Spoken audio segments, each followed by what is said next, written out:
everybody. Here I am again depicting to my wonderful story. Burning sun on my top, swirling flag on my back, and here we go. देखो आज मुझे कुछ ज़्यादा कहने को तो नहीं है, बट सीरियसली मैं एक टॉपिक ले रहा हूँ. और ये story, whosoever is listening this story, whosoever will listen this story, who will see the format which I am just going to deal with you guys, ये आपको अमेज कर देगी, बिल्कुल ग्लोरीफाई कर देगी. और हो सकता है आपके जो इमोशंस हो या आपकी जो एक्सपेक्टेशंस हो उनको एक क्रैक कर दे. तो मैं शुरू करता हूँ ये कहानी अपना सीधा. मैं जा रहा हूँ यूरोप में, यूरोपियन कॉन्टिनेंट में. और यूरोप में एक छोटा सा शहर है, Vatican city you can call it. और actually it's not a city, it's a country. और वर्ल्ड की सबसे स्मॉलेस्ट कंट्री है वेटिकन सिटी. तो ये कहानी वेटिकन सिटी की, जहाँ पर उस समय के राजा, किस समय की बात कर रहा हूँ मैं, बात कर रहा हूँ 18th सेंचुरी की.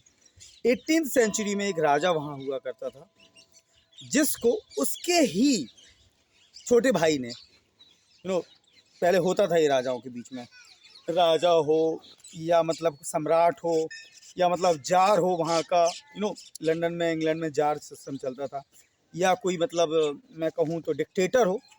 उनके फैमिली मेम्बर ही उनको कहीं ना कहीं आगे से पीछे से, they all are just pulling the legs of their hero, their king.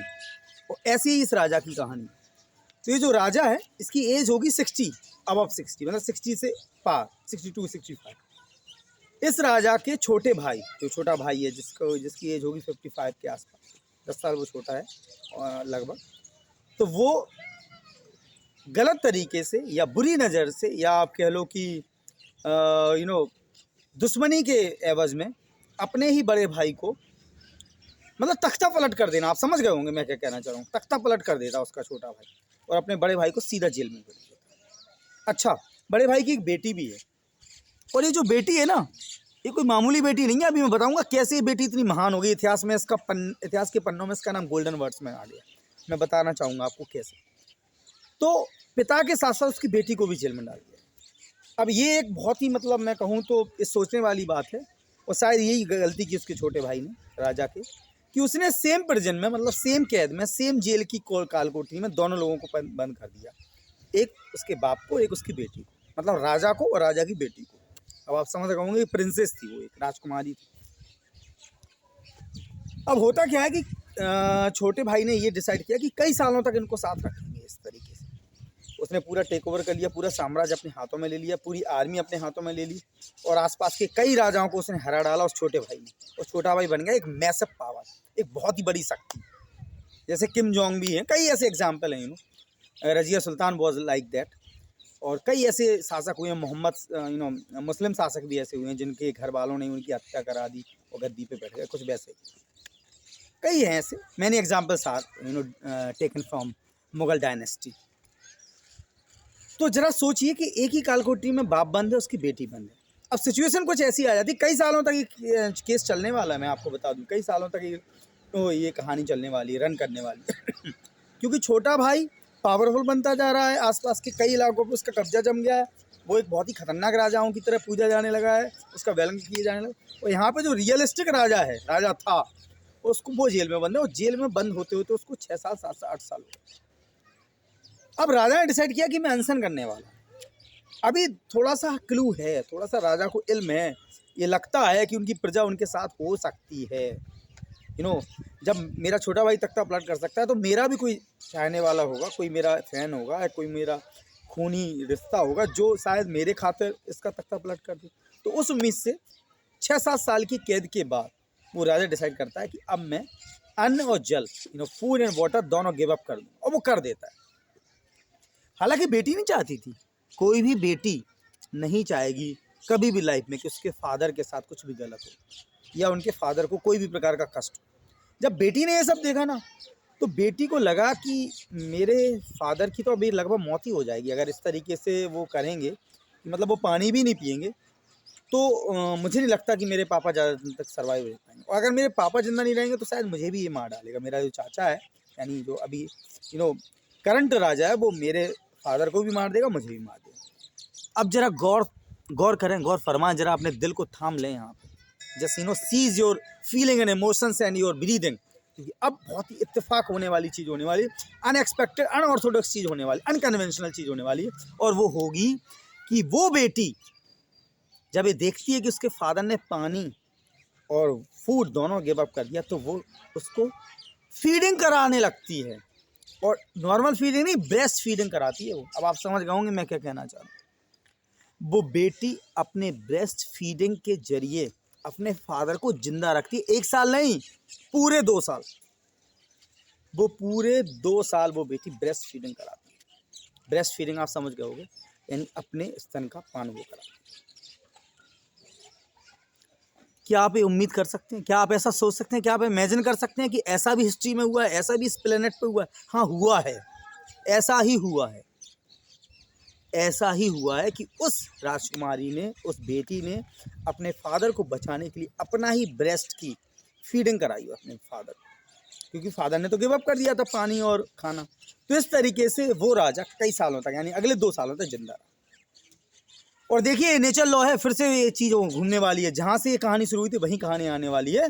और होता क्या है कि एक दूर का रिश्तेदार, एक दूर का भतीजा, वो टेक ओवर कर लेता है उस सेम राज्य पे, वेटिकन सिटी पे।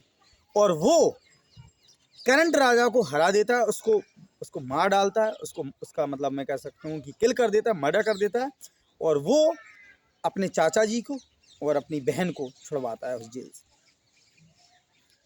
तो आप कनेक्ट कर पा रहे हैं? आप सोच पा रहे हैं मैं क्या मैसेज देना चाह रहा हूँ? मैं मैसेज ये देना चाह रहा हूँ कि परिस्थिति ऐसी भी आ सकती है कि एक बेटी अपने फादर के लिए कुछ बड़ा कार्य कर सकती है, एक फादर अपनी बेटी के लिए बहुत बड़ा कार्य कर सकता है, एक भाई अपनी बहन के लिए कुछ भी करने को तैयार होता है, और एक बहन अपने भाई के लिए कुछ भी करने के लिए तैयार होती है। अभी रिसेंटली ही मेरे गाँव में एक मेरी राजपूत बहन है, उसने अपने भाई को किडनी दे दी, किडनी दान कर दी। किडनी, आप समझ सकते हो, मतलब उसका भाई होगा जो अभी है, उसका भाई जो है वो अभी मतलब 26 के आसपास है, और जो बहन है वो 36 के आसपास है।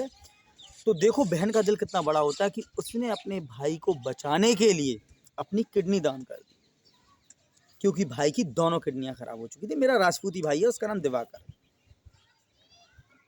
तो मैं ये तो कह रहा हूँ यार, एक बहन अपने भाई के लिए क्या नहीं कर सकती, एक फादर अपने बेटे के लिए क्या नहीं कर सकता। उधर देखो मेरी स्टोरी में क्या है कि एक बेटी ने अपने फादर को ब्रेस्ट फीडिंग कराई खुद की, और यहाँ पे मेरे गांव में मेरी एक बहन ने अपने भाई को, मेरी राजपूत बहन ने अपने भाई को किडनी दान दे दी।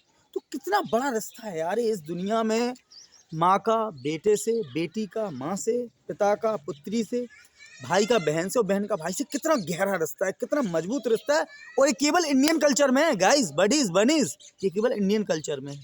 ये केवल इंडियन कल्चर की ही देन है, ये इंडियन सिविलाइजेशन की देन है, ये हमारे गॉड की देन है, हमारे भगवान की देन है कि हम लोग ऐसे एक सूत्र से, एक ऐसी चेन से बंधे हुए। We are connected such a chain where each and every link is very important. Each and every link is very important. Your father is very important. My mother is very important. Your dad is very important. My mom is very important. Your sister is very important. My brother is very important. Your daughter is important. My son is important. Every family member is as important as the family head. So this is my personal advice to you people. Come on, keep watching, keep learning, keep changing. And believe me, every relation is equal to blood, equal to God, equal to ambrosia. हर एक relation में एक अमृत है, एक मजबूत link है। मैं link नहीं कह रहा हूँ, मैं सीधा कह रहा हूँ एक मजबूत चेन है। So we are linked with each other. और अभी जहाँ जहाँ तक मेरी स्टोरी पहुँचेगी ना, और जो जो इसको सुनेगा, तो पहले तो उसके जो ख्यालात हैं वो बदलेंगे, जो उसकी फीलिंग है वो चेंज होगी, जो एक्सपेक्टेशंस हैं वो बदलेंगे, और उन्हें एक गहरा रिश्ता बन जाएगा। किन के बीच में? जो सुनेगा उसके और उसकी माँ के बीच में, उसके उसके बहन के बीच में, उसके उसके भाई के बीच में, उसके और उसके चाचा और मामा मामी, सभी के बीच में एक बहुत ही मजबूत रिश्ता कायम है। सो कम ऑन, रिश्तों की दुहाई दीजिए, रिश्तों को कायम रखिए, रिश्तों को मजबूत बनाइए, क्योंकि रिश्ते ही आपकी बुराई के टाइम में, आपके बुरे वक्त में काम आते हैं। Thanks to you people. Bow my head, I'm just putting my hands together and seizing my emotions and feeling, and putting my all power and almighty ambrosia to you people. Come on, learn from this story. Come on, Google this. Come on, be the hero of yours and believe in your blood relations. Thank you very much.